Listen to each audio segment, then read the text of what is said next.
போதும் செய்வேன், நீர் காட்டும் வழியில் நடப்பேன், பாதம் ஒன்றே பிடிப்பேன், என் அன்பு இயேசுவே. நீர் சொன்னால் போதும் செய்வேன், நீர் காட்டும் வழியில் நடப்பேன், பாதம் ஒன்றே பிடிப்பேன், என் அன்பு இயேசுவே. ஆமென், ஹல்லேலூயா. கர்த்தருடைய சமூகத்துக்கு வருவது எத்தனை இன்பம், எத்தனை மகிழ்ச்சியுமா இருக்கிறது. ஆமென், ஹல்லேலூயா. அவர் நல்லவர், அவர் சர்வ வல்லமை உள்ளவர்.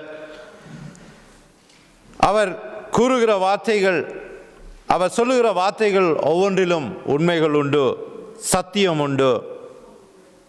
அந்த சத்தியத்தை நாங்கள் அறிந்து கொள்ளும்போது தான் எங்களுக்கு விடுதலையும், எங்களுக்கு மீட்பும், எங்களுக்கு சந்தோஷமும் சமாதானமும் உண்டு.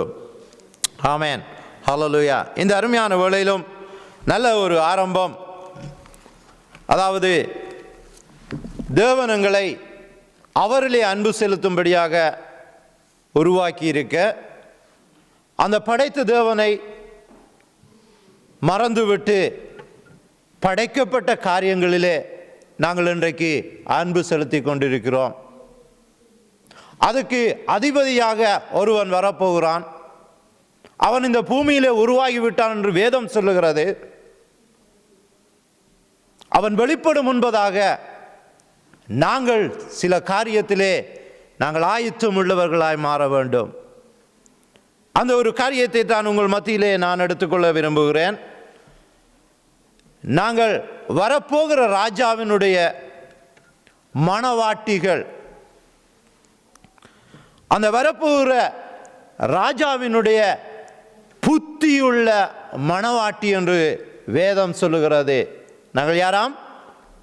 புத்தியுள்ள மணவாட்டி. என்ன பாஸ்டர் போன வாரம் பெண்களை குறித்தே பெண்களுக்காகவே பேசினாரே, அதையும் தொடர்ந்து இவரும் பேச வந்துட்டாரோ என்று நீங்கள் நினைக்க வேண்டாம்.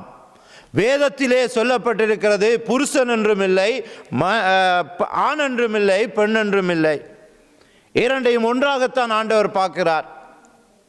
அதன் மத்தியிலே தான் ஆண்டவர் சொல்லுகிறார், என்ன, எனக்கு புத்தியுள்ள மணவாட்டியை நான் ஆயத்தப்படுத்துகிறேன் என்று சொல்லி. நாங்கள் புத்தியுள்ளவர்களாய், அவருக்குள்ளே ஆயத்தமுள்ளவர்களாய் நாங்கள் இருக்க வேண்டும் என்ற ஒரு காரியத்தை தான் நாங்கள் பார்க்க போகிறோம்.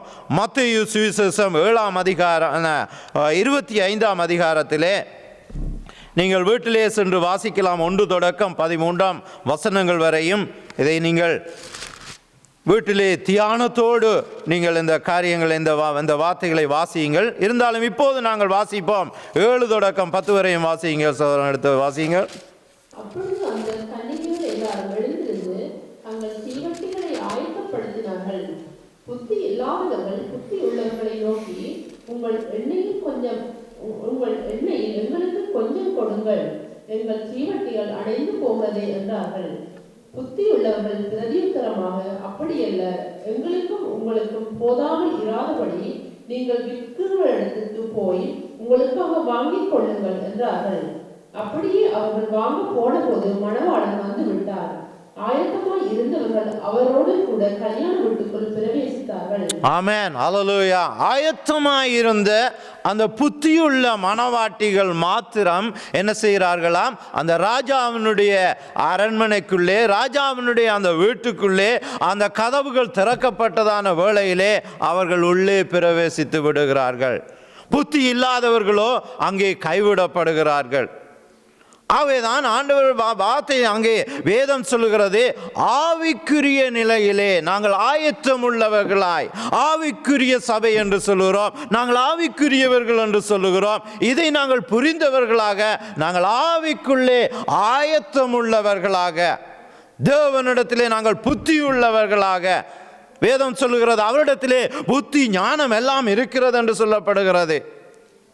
அவை அதிலே நிறைந்தவர்களாக, அந்த புத்தி உள்ளவர்களாக நாங்கள் மாறும்போது, நாங்கள் அதுக்கென்று எங்களுடைய புத்தியை பயன்படுத்தி நாங்கள் ஆயத்தமாய் இருக்கும்போது நாங்கள் என்ன செய்வோம்? அந்த ராஜா வரும்போது, அந்த ராஜாதி ராஜா மணவாளனாய் வரும்போது, நாங்கள் மணவாட்டியாய் இருக்கிற நாங்கள் அந்த அவருடைய சமூகத்துக்குள்ளே நாங்கள் பிரவேசிக்க முடியும். ஹல்லேலூயா, ஹல்லேலூயா. இதற்கு ஆதாரமாக நாங்கள் எஸ்தர் புத்தகத்தை நாங்கள் எடுத்துக்கொள்வோம். எஸ்தர் தர்சியு என்ற அந்த ராஜாவுக்கு மணவாட்டியாக மாறும்படியாக அவள் என்ன செய்கிறாள்? தனக்கு நியமித்த பிரகாரமாக அந்த ராஜாவினுடைய கட்டளையின்படி, அந்த மந்திரியினுடைய தீர்மானத்தின்படியும் அவளுடைய ஆலோசனையின்படியும் என்ன செய்கிறாள்? தன்னை ஆயத்தப்படுத்துகிறாள். வாசியுங்கள் எஸ்தருடைய புத்தகம். நெகேமியாவுக்கு அடுத்ததாக இருக்கிறது. யோவுக்கு முன்னுதின புத்தகம்.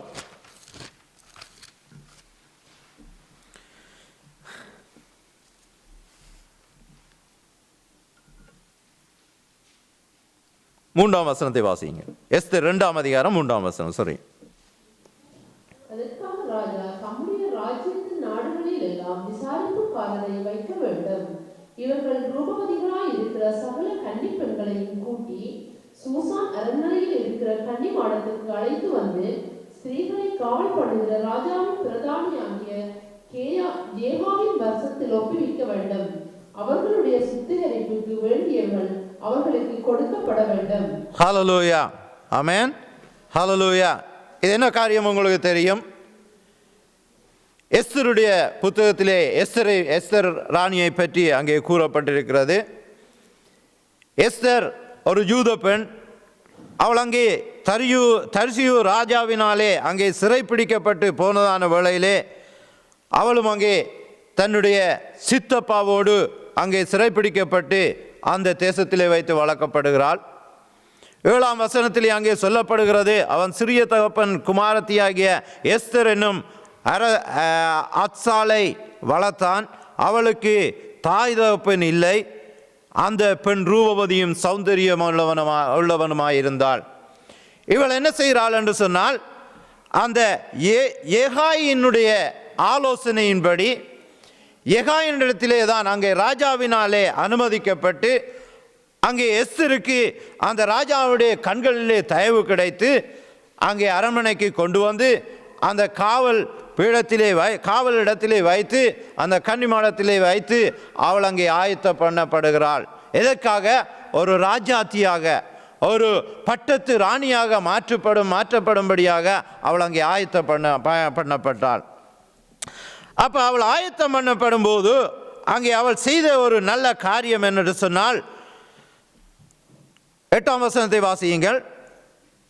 ராஜாவின் கட்டளையும் தீர்மானமும் பிரசித்தமாகி அநேக பெண்கள் கூட்டப்பட்டு சூசான் அரண்மனையில் உள்ள ஏகாவின் வசத்தில் ஒப்புவிக்கப்படுகிற போது எஸ்தரும் ராஜாவின் அரண்மனைக்கு அழைத்துக் கொண்டு போகப்பட்டு ஸ்திரீகளை காவல் பண்ணுகிற ஏகாவின் வசத்தில் ஒப்புவிக்கப்பட்டாள். அந்த பெண் அவன் பார்வைக்கு நன்றாய் இருந்ததினால் அவளுக்கு அவன் கண்களில் தயை கிடைத்தது. ஆகையால் அவளுடைய சுத்திகரிப்புக்கு வேண்டியவர்களையும் அவளுக்கு தேவையான பொறுங்க இருக்கட்டும். 4ஆம் வசனத்தை வாசியுங்கள். அப்பொழுது ராஜாவின் கண்களுக்கு பிரியமான கன்னி வஸ்திக்கு பதிலாக பட்டத்து ஸ்திரியாக வேண்டும் என்றார்கள். இந்த வார்த்தை ராஜாவுக்கு நலமாய் தோன்றினபடியால் அப்படியே செய்தான். அடுத்த வாசிங்க. அப்பொழுது சூசான் அரண்மனையிலே பெஞ்சமீனி ஆகிய கீசின் குமாரன் சீமேயினுடைய மகனாகிய ஜாவீரின் குமாரன் மொர்தெகாய் என்னும் பேருள்ள ஒரு யூதன் இருந்தான். ஹல்லேலூயா. அதான் மொர்தெகாயினுடைய சிறிய, அதாவது மொர்தெகாயினுடைய வளர்ப்பு மகளான அந்த எஸ்தர் ராணி என்ன செய்கிறாள்?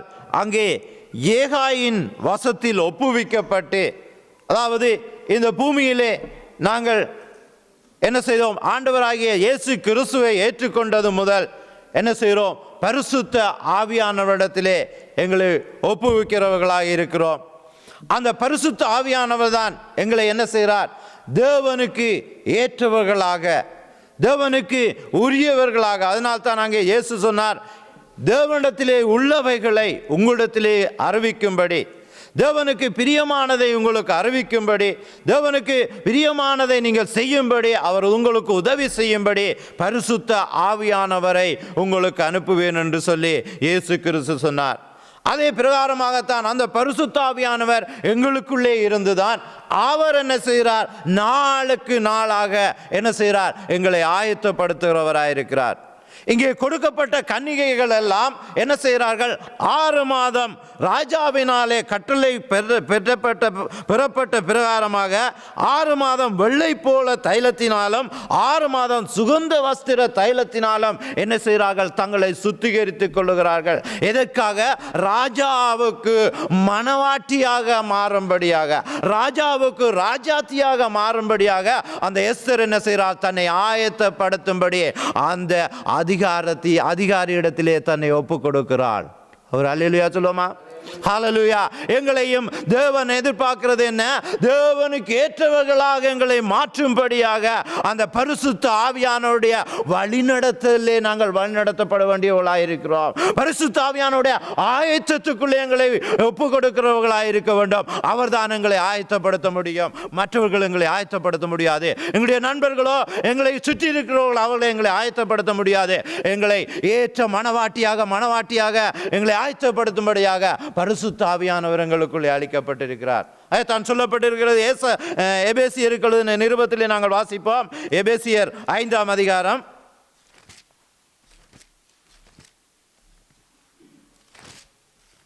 எபேசியருக்கு நிருபம் 5ஆம் அதிகாரம் 30ஆம் வசனம் என்று நினைக்கிறேன். 30ஆம் வசனம் வாசியுங்கள். 4ஆம் அதிகாரம் 4:5 30.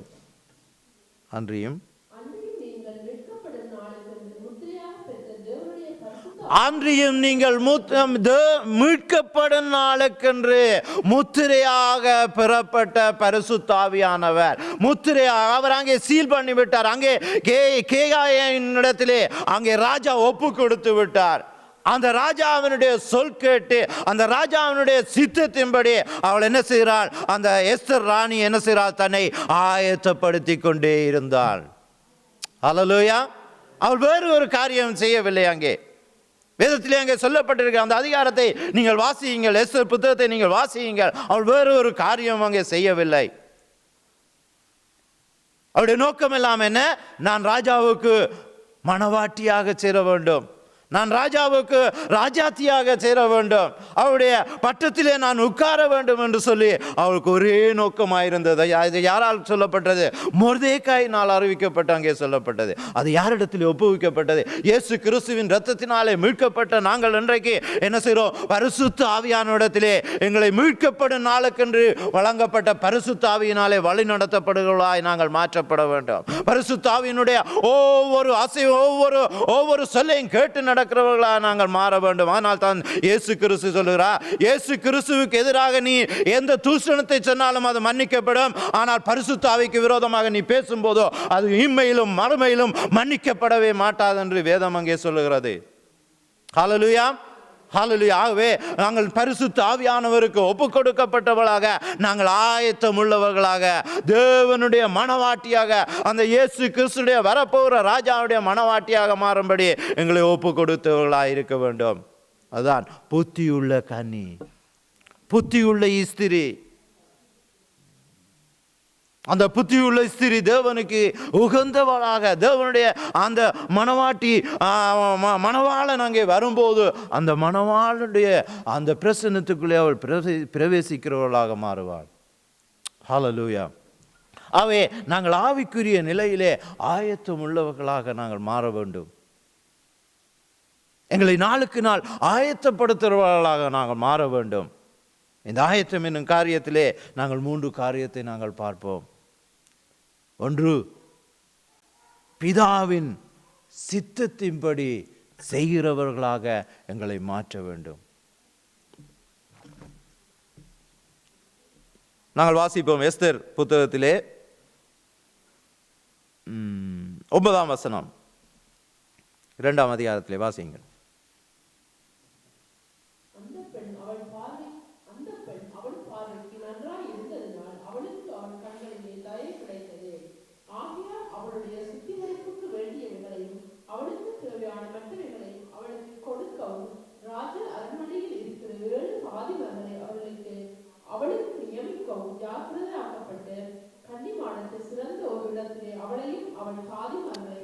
கன்னிமாடத்திலே ஒரு சிறந்த இடத்திலே அவளுக்கு தேவையான சகல காரியங்களையும் தேவன் அப்படித்தான் எங்களை வைக்கிறார். ஒரு சிறந்த இடம், அதான் சொல்லப்பட்டிருக்கிறது. உங்களை வைத்த இடத்திலே நீங்கள் நாட்டப்பட்டவர்களாக இருக்கும்போது தான் கனி கொடுக்க முடியும். அதில் நீங்கள் ஆயத்தமாக முடியும், அதில் நீங்கள் வளர முடியும். பிடுங்கி பிடுங்கி நாட்டுனா என்ன செய்யும்? அந்த மரம் வளராது, அந்த மரம் கனி கொடுக்க முடியாது. அவள் என்ன செய்தாள்? அங்கே சொன்ன பிறகு ராஜா கட்டளையிட்ட பிரகாரமாக தாதிமாரோடு சேர்ந்து என்ன செய்கிறாள்? அவள் நியமிக்கப்பட்ட இடத்திலே அங்கே போயிருந்தாள். நான் ராஜாவுக்கு மனைவியாக மாற வேண்டும், நான் ராஜாத்தியாக மாற வேண்டும், நான் பட்டத்து ராணியாக மாற வேண்டும் என்று சொல்லி அவருடைய உள்ளத்திலே இருந்தது. அதனாலே அவள் என்ன செய்தாள்? தேவனுடைய சித்தம். அதனால்தான் இயேசு கிறிஸ்துவை ஆண்டவர் 53 ஏசாயா 53 நாங்கள் எடுப்போம். 53 அதிகாரம் 10 அங்கே சொல்லுகிறது, பிதா என்ன செய்கிறாராம்? இயேசு கிறிஸ்துவை நொறுக்க சித்தமானார். இந்த உலகத்தை மீட்கும்படியாக அவர் என்ன செய்தார்? நொறுக்க சித்தமானார். இது தேவனுடைய சித்தம். எஸ்தர் அங்கே ராணியாக மாற்றப்படுவது, அந்த ராஜாவுக்கு பட்டத்து ராணியாக மாற்றப்படுவது, அது தேவனுடைய சித்தமாயிருந்தது. அதனாலே அவள் என்ன செய்தார்? தேவனுடைய சித்தத்துக்கென்று தன்னை ஒப்புக் கொடுக்கிறவளாக மாற்றப்பட்டாள். வாசியுங்கள் ஏசாயா 53 அதிகாரம் 10 கர்த்தரோ அவரை நொறுக்க சித்தமானால், கர்த்தர் செய்ய நினைத்தால் யார் மனிதர் என்ன சொன்னாலும் பிரச்சனை இல்லை. கர்த்தர் அதை செய்ய சித்தமாயிருக்கிறார், கர்த்தர் அதை செய்துதான் முடிப்பார். வாசிங்க, அவரை பாடுகளுக்கு உட்படுத்தினார். ஆண்டவரே, இந்த சபைக்குள்ள வந்துதான் எனக்கு பிரச்சனை, இந்த சபைக்குள்ள வந்துதான் எனக்கு துன்பம் வேதனை இல்லை. தேவன் உன்னை வைத்திருக்கிறார், நியமித்த இடத்தில் வைத்திருக்கிறார். எதற்கு? உன்னை மனவாட்டியாக மாற்றும்படி, உன்னை ஆயத்தப்படுத்தி ஒரு மனவாட்டி, தனக்கு சிறந்த மனவாட்டியாய் மாற்றும்படி, அந்த பட்டத்திலே உட்காரும்படியான ராஜாத்தியாக உன்னை மாற்றும்படி ஆண்டவர் சித்தம் கொண்டிருக்கிறார். வாசிங்க,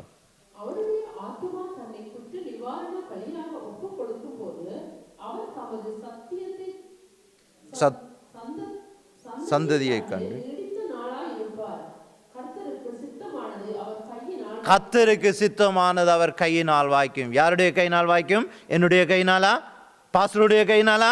இல்லை, தேவனுடைய கையினாலே வாய்க்கும். கர்த்தருக்கு சித்தமானது அவர் கையினாலே தான் வாய்க்கும். எந்த மனிதனுடைய கையினாலும் வாய்க்காது. தேவனுடைய கரத்தினால் தான் அது முடியும். தேவன் சித்தம் கொண்டிருக்கிறார். இயேசு கிறிஸ்துவை நொறுக்க, இயேசு கிறிஸ்துவை என்ன சந்ததியை, அந்த சந்ததி முழுவதுமாக ஆசீர்வதிக்கப்பட வேண்டும் என்று சொல்லி இயேசு கிறிஸ்துவை குறித்து அவருடைய சித்தம் அதுவாக இருக்கிறது. அதனால் தான் அங்கே இயேசு கிறிஸ்துன்னு சொல்கிறார். வாசியுங்கள் மாற்கு சுவிசேஷம் 14 அதிகாரம் 36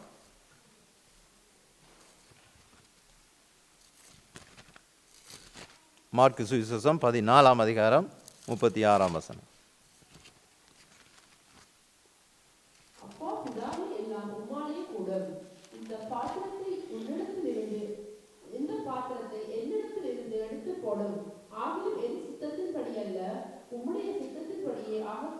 பிதாவே, எல்லாம் உம்மாலே கூடும், எல்லாம் உம்மாலே ஆகும். ஆனால் என்னுடைய சித்தம் அல்ல, உம்முடைய சித்தமாகட்டும். இந்த பாத்திரம் என்னிடத்திலிருந்து நீங்க வேண்டுமானால் அது உம்முடைய சித்தம். ஆனால் எதுவா இருந்தாலும் எல்லாம் உம்முடைய கரத்தினாலே ஆகட்டும் என்று இயேசு கிறிஸ்து என்ன செய்தார்? தேவனுடைய சித்தத்துக்கு ஒப்பு கொடுத்தார். அவர் இந்த பூமியிலே தேவனாய் வந்தவர், தேவனாய் இருந்து மனிதனாய் வந்தவர்.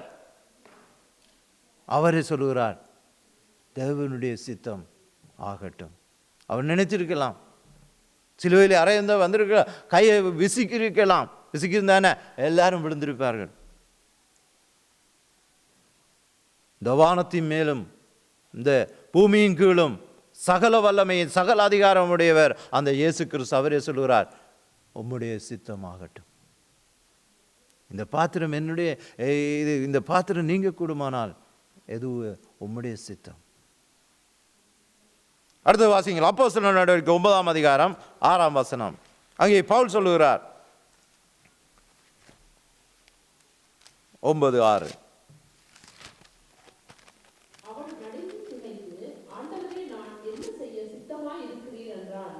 அதற்கு கர்த்தர், நீ எழுந்து பட்டணத்துக்குள்ளே போ, நீ செய்ய வேண்டியது அங்கே உனக்கு சொல்லப்படும் என்றார். நீ செய்ய வேண்டியது அங்கே உனக்கு சொல்லப்படும். ஆண்டவரே, நான் இப்போ என்ன செய்ய வேண்டும்? ஆண்டவருடைய பாதத்திலே இருந்து கேட்போம், ஆண்டவரிடத்திலே கேட்போம், அவருடைய சித்தம் வெளிப்படும்படியாக. இப்போது அவன் கண்களை இழந்தவனாய், எந்த பலனும் அற்றவனாய், கையிலாக கொண்டு போகிற ஜனங்களோடு அவன் நடத்தப்பட்டான். இந்த வேளையிலே கேட்கிறான், நான் என்ன செய்ய வேண்டும்? உம்முடைய சித்தம் என்ன? ஆண்டவர் சொல்கிறார், நீ போ, அடுத்த தெருவுக்கு போ, நான் அங்கே பட்டணத்துக்குள்ளே போ, நான் உனக்கு என்னுடைய சித்தத்தை வெளிப்படுத்துவேன். ஆனால் தான் யாக்கோபு சொல்கிறார், என்ன? நாங்கள் எதையும் நாங்கள் செய்வோம், நான் செய்வோம், நாளைக்கு நான் செய்வேன் என்று நாங்கள் சொல்லக்கூடாதாம். அதனால தான் யாக்கோபு அங்கே 4ஆம் அதிகாரத்தில் எழுதி வச்சிருக்கார். 4ஆம் அதிகாரம் 15ஆம் வசனத்தை வாசியுங்கள். கர்த்தருக்கு சித்தமானால், இது கர்த்தருக்கு கூடுமானால், இது கர்த்தருடைய சித்தமானால் இது நடைபெறும். நாங்களும் உயிரோடு இருந்தால், இந்த பூமியிலே நாங்கள் உயிரோடு இருந்தால் அதை செய்வோம். வாசியுங்கள். ஆதலால் ஆண்டவரின் சித்தமானால் நாங்கள் உயிரோடு இருந்தால் இன்னதை செய்வோம் என்று சொல்ல வேண்டும். ஹல்லேலூயா. இன்னதை செய்வோம். கர்த்தருக்கு சித்தமானால் நாங்கள் செய்வோம். என்னதை செய்வோம்? இது எங்களால் முடியாது. நாளைக்கு என்ன நடக்கும் தெரியாது. இந்த குளிரில் 100 பேர் செத்து போயிட்டாங்களாம் நோர்வேயில். என்ன நடக்கும் தெரியாது. இன்றைக்கு உலகத்திலே வேறு வேறு தேசங்களில் இன்றைக்கு காலநிலைகள் எல்லாம் மாறிக்கொண்டு வருகிறது. எத்தனையோ மாற்றங்களை காணக்கூடியதாக இருக்கிறது. என்ன நடக்கும் என்று தெரியாது. அந்த கிறிஸ்து வெளிப்படும் முன்பதாகவே நாங்கள் மரித்து விடலாம். ஆனால் நான் தேவனுக்கு மனவாட்டியாய் மாற வேண்டும். அதுக்கு ஆயத்தம் உள்ளவர்களாகி நாங்கள் மாற வேண்டும். அதுக்கு நாங்கள் புத்தி உள்ளவர்களாக நாங்கள் மாற வேண்டும். அதுக்கு உதவி செய்கிறவர் யார்? அந்த பரிசுத்த ஆவியானவர்.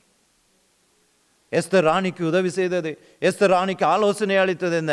அந்த கேயாக் என்ற அந்த அதிகாரி, அந்த கன்னிமாடத்துக்கு அதிகாரியாக இருந்தவனே அங்கே எஸ்தருக்கு உதவி செய்தவனாக இருந்தான். வாசியுங்கள். அடுத்த காரியம் என்னென்று சொன்னால், ஆண்டவருடைய சித்தத்தின்படி செய்கிறவர்கள், ஆண்டவருடைய சித்தம் அங்கே சொல்லப்படுது என்ன? இடுக்கமான வாசல் வழியாய் பிரவேசிக்கிறவர்களாக நாங்கள் மாற வேண்டும். விசாலமாய் இருக்கிறது பாதை, அது எங்கே போகிறதாம்? அழிவுக்கு போகிறது. இன்றைக்கு அநேகர் அதற்குள்ளே போய்கொண்டிருக்கிறார்கள். ஆனால் இந்த இடுக்கமான வாசல் வழியாய், இந்த நெருக்கமான வாசல் வழியாய், இந்த கண்ணீர் நிறைந்த வாசல் வழியாய், இந்த பாடு நிறைந்த வாசல் வழியாய் போகிறது ஒரு சிலர் மாத்திரம், ஒரு கொஞ்சம் பேர். அதனால் தான் சபைகளில் இன்றைக்கு என்ன கொஞ்சம் பேர் இருக்கிறார்கள். ஏன்? இடுக்கமான வாசல் வழியாய் பிரவேசிக்க விருப்பமில்லை. விசாலமான பாதையில் எல்லாரும் போகிறது போல கும்பல கோவிந்தான்னு சொல்லுவார்கள் தமிழ்ல பழமொழி. அப்படி அல்ல. தேவன் சொல்லுகிறார் இடுக்கமான வாசல் வழியாய். வாசிப்போம். லூக்கா சுவிசேஷம் 13ஆம் அதிகாரம்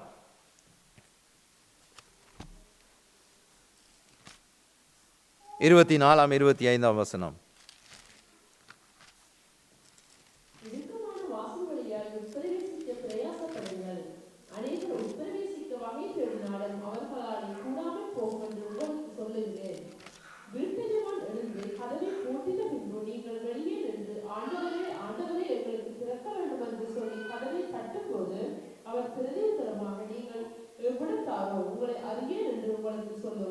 நீங்கள் எவ்விடத்தாரோ நான் உங்களை அறியேன். என்னுடைய சித்தத்தின்படி அந்த இடுக்கமான வாசல் வழியாய் நீங்கள் பிரவேசிக்கும் போது உங்களுக்கு வருகிற துன்பங்களிலே, துயரங்களிலே, இக்கட்டான சூழ்நிலைகளிலே இவை வேண்டாம். நாங்கள் அகலமான பாதையிலே, விரிவான பாதையிலே, அநேகர் சென்று கொண்டிருக்கிற அந்த பாதையிலே நாங்களும் செல்வோம் என்று சொல்லி போனோம் என்று சொன்னால் கதவு பூட்டப்படுகிற ஒரு நாள் வரும். அந்த கதவு பூட்டப்பட்டதான வேளையிலே ஆண்டவர் சொல்லுவார், நான் உங்களை அறியேன், நான் உங்களை அறியேன். மத்தேயு சுவிசேஷம் 21ஆம் அதிகாரம் 7ஆம் அதிகாரம் அதைத்தான் சொல்லுகிறது. 7ஆம் அதிகாரம் 21ஆம் வசனம். பரலோகத்தில் இருக்கிற என் பிதாவின் சித்தத்தின்படி செய்கிறவனே பரலோக ராஜ்யத்தில் பிரவேசிப்பானே அல்லாமல் என்னை நோக்கி கர்த்தாவே கர்த்தாவே என்று சொல்லுகிறவன் அதில் பிரவேசிப்பான். என்னை நோக்கி கர்த்தாவே கர்த்தாவே. இதை வாசிப்போம். நாங்கள் முதலாவது பகுதியாக தேவனுடைய சித்தத்தை செய்கிறவர்களாகிய நாங்கள் தேவனுடைய சித்தத்துக்கென்று எங்களை ஒப்பு கொடுத்து நாங்கள் நடக்கும்போது பரலோகத்தில் இருக்கிற என் பிதாவின் சித்தத்தின்படி செய்கிறவனே பரலோக ராஜ்யத்தில் பிரவேசிப்பானே அல்லாமல் என்னை நோக்கி கர்த்தாவே கர்த்தாவே என்று சொல்லுகிறவன் அதிலே பிரவேசிப்பதில்லை. பரலோக ராஜ்யத்தின் அந்த தேவனை நோக்கி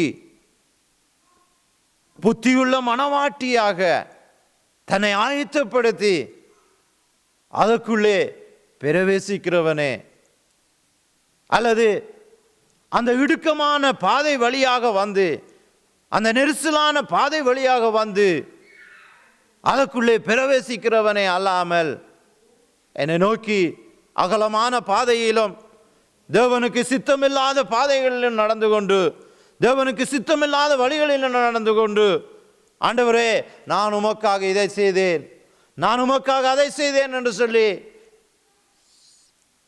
சொல்வதனாலே எந்த பிரயோஜனமும் இல்லை. என்று சொன்னால் கதவு ஒரு நாள் பூட்டப்பட்டுவிடும். புத்தியுள்ளவர்கள் மாத்திரம் அதற்குள்ளே பிரவேசிக்க முடியும். நெரிசலான பாதையிலே கடந்து செல்லுகிறவர்கள் இன்றைக்கு அதனால் தான் அங்கே லாசரு என்ன செய்தான்? லாசரு தேவனுடைய மடியிலே, ஆபிரகாமுடைய மடியிலே அவன் உட்கார்ந்திருந்து அங்கே அரவணைப்பு பெற்று கொண்டிருந்தான். ஏன்? அவன் இடுக்கமான வாசல் வழியாய் பிரவேசித்தான். ஆனால் அந்த ஐஸ்வர்யவானோ பட்டாபங்களை அணிந்து கொண்டு தனக்கு இஷ்டமான பாதையில் நடந்து கொண்டு தேவனுக்கு சித்தமில்லாத காரியங்களை செய்து கொண்டு அவன் அங்கே எங்கே செய்தான்? நரகத்திலே அவியிற அக்கினியிலே அவன் வேகிக் கொண்டிருந்தான், அவிந்து கொண்டிருந்தான். நாங்களும் இன்றைக்கு சிந்திப்போம், நான் தேவனுடைய மடியிலே உட்கார்ந்து இருக்க வேண்டுமா, அல்லது அந்த அவியிற அக்கினியிலே எங்களுடைய ஆத்துமா வேகாது என்று சொல்லப்பட்டு அவிந்து கொண்டிருக்கும், அது துடித்து கொண்டிருக்கும் என்று வேதம் அங்கே சொல்லுகிறது. அதை நாங்கள் நியமிப்போமா? நாங்களே தீர்மானிப்போம். இந்த எஸ்தர் மகாராணி அதைத்தான் செய்தார். 2ஆம் அதிகாரம் எடுத்துக்கொள்வோம்.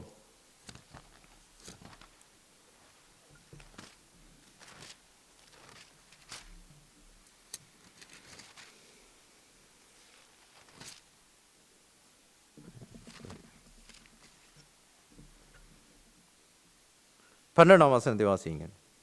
ஒவ்வொரு பெண்ணும் 6 மாதம் வெள்ளை போடலும் தைலத்தினாலும் 6 மாதம் சுகந்த வர்க்கங்களினாலும் ஸ்திரீகளுக்குரிய மற்ற சுத்திகரிப்புகளினாலும் ஜோடிக்கப்படுகிற நாட்கள் நிறைவேறி இவ்விதமாய் ஸ்திரீகளின் முறைமைப்படி 12 மாதமாய் செய்யப்பட்டு தீர்ந்த பின்பு ராஜாவாகிய ஆகோஸ் ஏறுவினர். ஹல்லேலூயா. என்ன? ராஜாத்தியாக பட்டத்து ராணியாக மாறுகிறதுக்கு எவ்வளவோ கஷ்டமான சூழ்நிலை. 6 மாதம் என்ன? அவர் அந்த அதிகாரி சொல்றபடி செய்ய வேண்டும். அந்த அதிகாரி என்ன சொல்றார்? நீ இந்த 6 மாதம் என்ன செய்ய வேண்டுமா? வெள்ளை போலம் போட வேண்டும். வெள்ளை போலத்தை போட்டு இருக்க வேண்டும் 6 மாதம். எவ்வளவு ஆக்கின, எவ்வளவு வேதனை. இந்த வேதனையை தூக்கி எறிஞ்சிருந்தால் எஸ்தர் மகாராணி என்ன செய்ய, இது இடுக்கமான வாதை, இது எனக்கு சரிவராது என்று சொல்லி அவள் தூக்கி எறிந்திருந்தாள் என்று சொன்னால் அவள் அங்கே ராஜாத்தியாக மாறி இருக்க முடியாது, பட்டத்து ராணியாக மாறி இருக்க முடியாது. அடுத்த 6 மாதம் வந்து விட்டது. ஐயோ, அடுத்த மாதம் என்னவாம்? சுகந்த வர்க்கங்களினாலும் எல்லாம் நடக்குது. என்ன ஆயத்தம், இடுக்கமான வாசை, கண்ணீர் நிறைந்த வாசை. யாருக்கும் அநேகர் அந்த ஹாஸ்டலில் இருந்து படிச்சிருப்பீங்க. ஹாஸ்டலில் இருந்து படித்தா அப்படி, ஆனால் படித்து ஆகணும். அந்த ஹாஸ்டலில் இருந்து படிக்கிறதுனால எவ்வளோ காரியங்களை கற்றுக்கொள்ள முடியும். ஹாஸ்டலை விட்டு முதல்ல பாஞ்சு வந்தவர்களுடைய வாழ்க்கையும் நாங்கள் அறிந்திருக்கிறோம். ஆனால் தேவனுடைய பாதைக்கென்று, தேவனுடைய அந்த ஒழுக்கமான அந்த கண்ணீர் நிறைந்த அந்த பாதைக்கென்று ஒப்பு கொடுத்து நாங்கள் வழிநடத்த செல்வோம். அந்த எஸ்தருடைய வாழ்க்கையிலே அதுதான் நடந்தது. அவள் அந்த 6 மாதமும் அந்த அதிகாரிக்கு கீழ்ப்படிந்தவளாய் என்ன செய்தாள்? அவள் தன்னை வெள்ளை பூலம் சரிக்க ஒப்பு கொடுத்தாள். சூழ்ந்த வர்க்கத்தை தரிக்க அடுத்த 6 மாதம் ஒப்பு கொடுத்தாள். கர்த்தருடைய கண்களிலோ அவளுக்கு கிருபை கிடைத்தது, தயவு கிடைத்தது. ராஜாவுடைய கண்களில் அவளுக்கு தயவு கிடைத்தது. உடனடியாக ராஜா கரத்தை நீட்டினாள். இவள்தான் எனக்கு ராஜாத்தி. ஹல்லேலூயா. கரங்களை தட்டி தேவனுக்கு மகிமையை செலுத்துங்கள். ஆமென். ஹல்லேலூயா, ஹல்லேலூயா, க்ளோரி ஜீசஸ். அவருடைய சித்தத்தின் அந்த ஒடுக்கமான வாசல் வழியாக நாங்கள் பிரவேசிக்கும் போது நாங்கள் என்ன செய்கிறோம்? ராஜாவுக்கு மணவாட்டியாக மாறப்படுகிறோம். அடுத்தது 3வது காரியம். நாங்கள் 2 காரியம் பார்த்தோம். தேவனுடைய சித்தத்தின்படி செய்கிறவர்கள். அடுத்தது இடுக்கமான வாசல் வழியாய் பிரவேசிக்கிறவர்கள். என்னவாம்? அவர்கள் புத்தி உள்ளவர்களாக மாறுகிறார்கள், தேவனுக்கு உகந்த மணவாட்டியாக மாறுகிறார்கள். அடுத்ததாக 3வது காரியம் அங்கே என்ன? அவருக்கு பிரியமானவர்களாக நாங்கள் மாற வேண்டும். அவருக்கு பிரியமாயிருப்பது என்ன காரியம்? 1வது காரியமாக நாங்கள் பார்க்கிறோம் விசுவாசம்.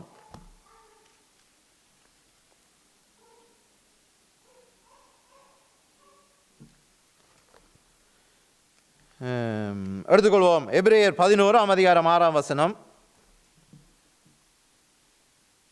அதுக்கு முன்னதாக உன்னத பாட்டு 7ஆம் அதிகாரம் 10ஆம் வசனத்தை வாசியுங்கள். உன்னத பாட்டு தேவன் அங்கே பிரியமே என்று அழைக்கிறார். உன்னத பாட்டு அங்கே இருக்கின்றதையா? வாசியுங்கள். நீதிமொழிகளுக்கு முன்பதாக, சங்கீதத்துக்கு பின், மாறிவர் பிரசங்கிக்கு அடுத்து 7:10.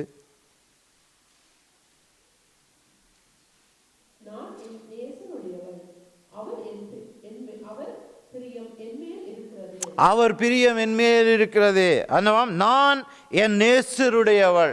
எப்படி நாங்கள் சொல்ல வேண்டும்? ஆயத்தமாய் இருக்கிறவர்கள் நாங்கள் சொல்ல முடியும், நான் என் நேசருடையவள், அவர் பிரியம் என்மேல் இருக்கிறது. ஹல்லேலூயா. எப்படி நாங்கள் பிரியமாய் வாழ முடியும்? அதுதான் வாசியுங்கள். எபிரேயர் 11ஆம் அதிகாரம் 6ஆம் வசனம்.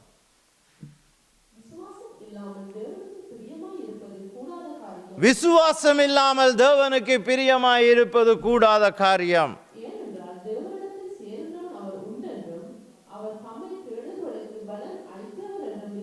தேவனை தேடுகிறவர்கள் அவர் உண்டு என்று நாங்கள் விசுவாசிக்க வேண்டும். தரியூர் ராஜாவுக்கு நான் மணவாட்டியாக வேண்டும் என்று சொன்னால் அவள் என்ன? இந்த ராஜா உண்மையான ராஜா, உண்மையாக அவர் ராஜா தான். இந்த தேசம் எல்லாத்துக்கும் அவர் ராஜாவாகத்தான் இருக்கிறார். ஆகவே தேவன் உண்டு என்று நாங்கள் விசுவாசிக்க வேண்டும். அவரை விசுவாசிக்கிறவர்களுக்கு அவர் நன்மை அளிக்கிறவர் என்று நாங்கள் நம்ப வேண்டும். விசுவாசம் இல்லாமல் தேவனுக்கு பிரியமாக இருக்க முடியாது. அதனால் தான் அங்கே தரியூர் ராஜா என்ன சொல்கிறார்? என் பிரியமே என்று அழைக்கிறார். இவள்தான் என்னுடைய மணவாட்டி என்று அழைக்கிறார். இவள்தான் பட்டத்துக்கு ராணி என்று சொல்லி அவளை அங்கே அழைக்கிறார். வாசியுங்கள். அதை வைத்துவிட்டு எஸ்தர் புத்தகம் 2ஆம் அதிகாரம் கடைசியாக 15ஆம் வசனத்தை வாசியுங்கள்.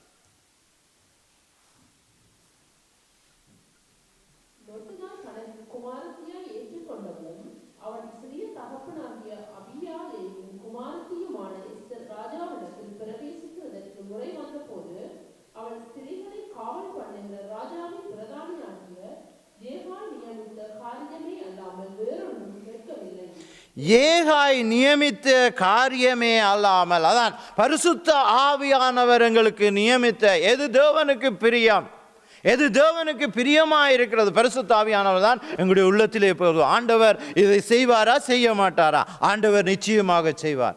ஆண்டவர் எனக்கு இதுக்கு பதில் கொடுப்பார். ஆண்டவர் எனக்கு இதிலே வெற்றியை தருவார். ஆண்டவரிடத்திலே விசுவாசம் உள்ளவர்களா, விசுவாசம் இல்லாமல் தேவனுக்கு பிரியமாய் இருக்கவே முடியாது. அந்த ராஜாவை அவள் விசுவாசித்தாள். அந்த ராஜாவிடத்திலே போகும்போது என்ன, பரிசுத்த ஆவியானவர் எதை சொல்லுகிறாளோ அதை மாத்திரம் எடுத்துக்கொண்டு போனாள் என்று சொல்லப்படுகிறது. அதனாலே அவள் பிரியமாக மாற்றப்பட்டாள். வாசியுங்கள் அடுத்தது லூக்கா சுவிசேஷம், முடிக்க போறேன். லூக்கா சுவிசேஷம் 12ஆம் அதிகாரம் 32ஆம் வசனம்.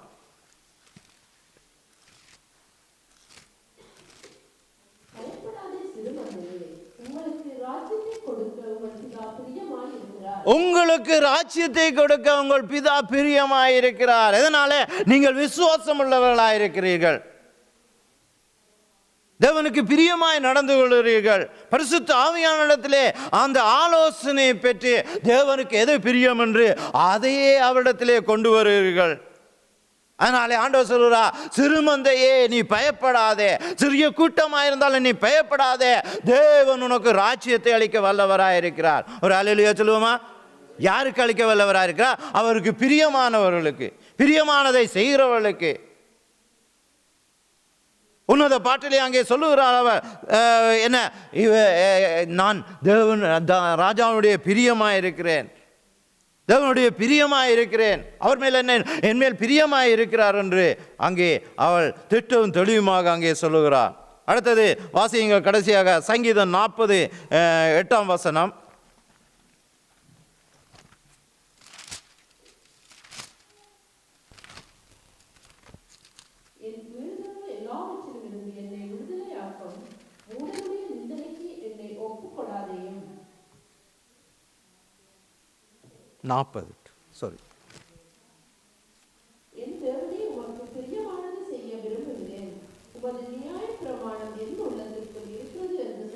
ஹல்லேலூயா. அவருடைய நியாய பிரமாணம் என் உள்ளத்துக்குள் இருக்கிறது. எப்படி?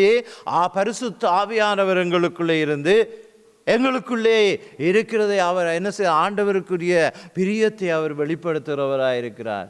பரிசுத்த ஆவியானவர் எங்களுக்குள்ளே இருந்து அவர் நியாயப்பிரமாணங்கள் முழுவதையும் எங்களுக்கு வெளிப்படுத்துகிறவராயிருக்கிறார். அவைகளை சுட்டி காட்டுகிறவராயிருக்கிறார். அவைகளை எடுத்துரைக்கிறவராயிருக்கிறார். அதான் பரிசுத்த ஆவியானவர் வரும்போது சொல்லப்பட்டிருக்கிறது அங்கே வேதத்திலே, அவர் பாவத்தை குறித்தும் நீதியை குறித்தும் நியாய தீர்ப்பை குறித்தும் உங்களுக்கு வழங்க பண்ணுவார் என்று சொல்லப்படுகிறது.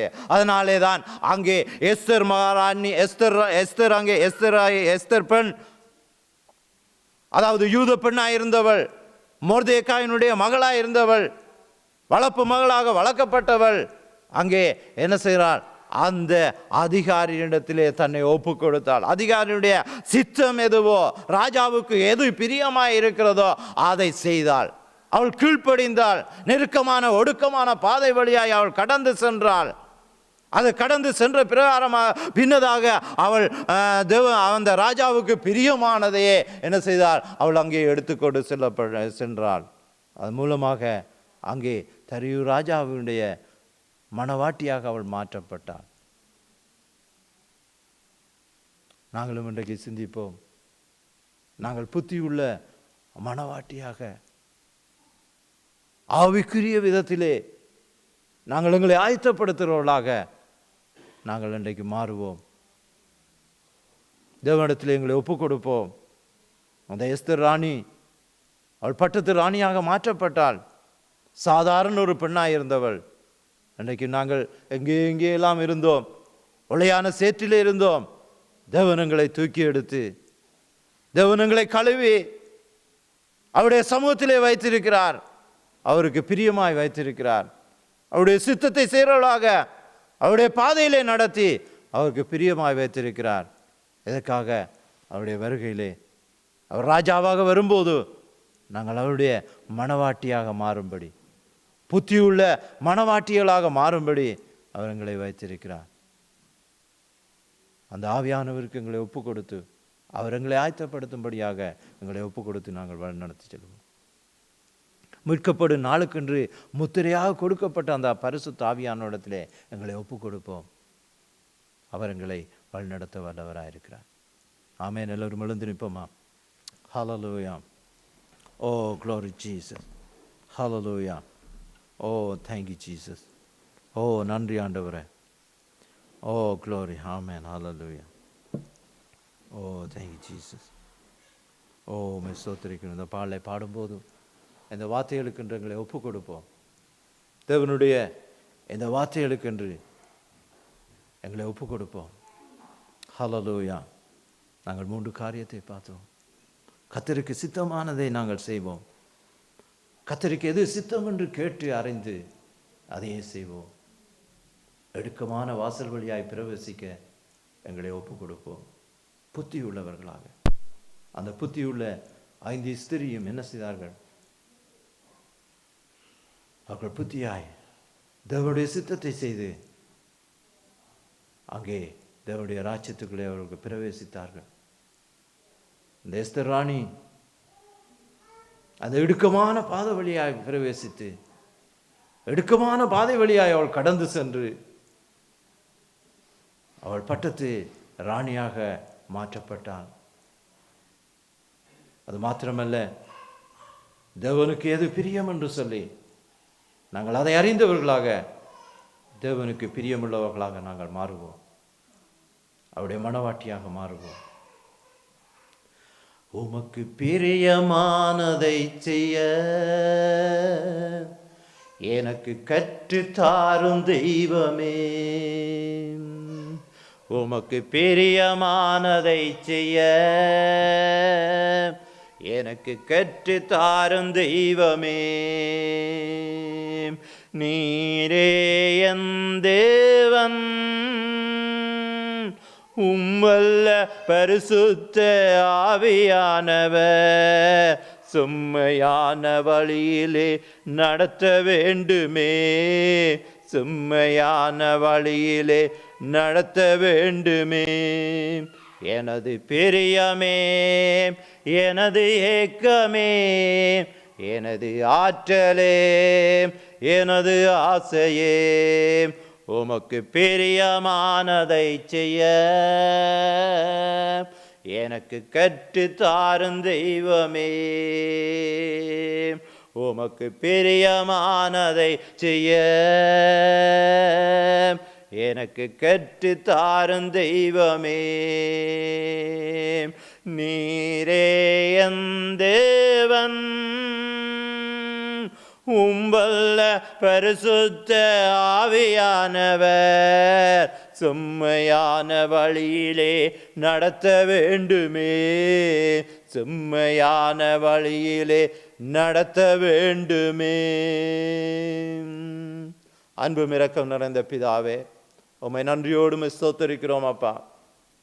ஆண்டவரே, நீர் எங்களை உம்மை அறியேன் என்று ஆண்டவரே வெளுத்தி விடாதவார் ஆண்டவரே, உம்முடைய சத்தியத்தின்படி ஆண்டவரே, ஆண்டவரே உம்முடைய சித்தத்தை செய்கிறவர்களாக ஆண்டவரே எங்களை ஒப்பு கொடுத்து உம்முடைய அந்த இடுக்கமான வாசல் வழியாய் பிரவேசித்து உமக்கு பிரியமாய் மாறி ஆண்டவரே உம்முடைய ராஜ்யத்திலே ஆண்டவரே அந்த ராஜாவுடைய மனவாட்டிகளாக ஆண்டவரே நாங்கள் திகழ எங்களை நீ வழிநடத்த வேண்டும்.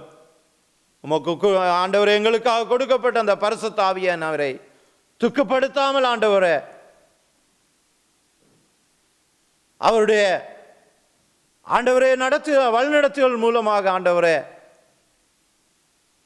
எங்களை ஒப்பு கொடுத்து அந்த வழிநடத்திலே ஆண்டவரே வாழ்ந்து உம்முடைய ராஜ்யத்துக்குள்ளே பிரவேசிக்க எங்களுக்கு நீதாமே கிருபை செய்ய வேண்டும். இந்நாள் வரையும் ஆண்டவரே இவைகளை அறியாதவர்களாக இருந்திருந்தால் ஆண்டவரே எங்களை மன்னித்து நீதாமே வழிநடத்த வேண்டும். உம்முடைய ராஜ்யத்துக்குரியவர்களாய் நீ மாற்ற வேண்டும். உடைய ராஜ்யம் வல்லமையும் உமக்கு உரியதாக இருக்கட்டும் ஆண்டவரே. உடைய வல்லமை உள்ள கரத்திலே ஒப்பு கொடுக்கிறோம். ஏற்று வழிநடத்தும்படியாய் எல்லாம் வல்ல இயேசு கிறிஸ்துவின் நாமத்தை ஜெபிக்கிறோம் ஜீவனுள்ள நல்ல பிதாவே. ஆமென். ஆமென். ஹல்லேலூயா. வானத்தையும் பூமியையும் அண்ட சராசரங்களையும் படைத்து வானோர் பூலோகத்தாருடைய முழங்கால் யாவும் முடங்கும் எல்லா நாமத்துக்கும் மேலான இயேசுவின் நாமத்தில் உங்களை வாழ்த்துகிறோம். அன்பான தேவஜனமே, இந்த வெப்சைட் ஊடாக நீங்கள் ஆசீர்வாதத்தை பெற்றிருப்பீர்கள் என்று நாங்கள் விசுவாசிக்கிறோம்.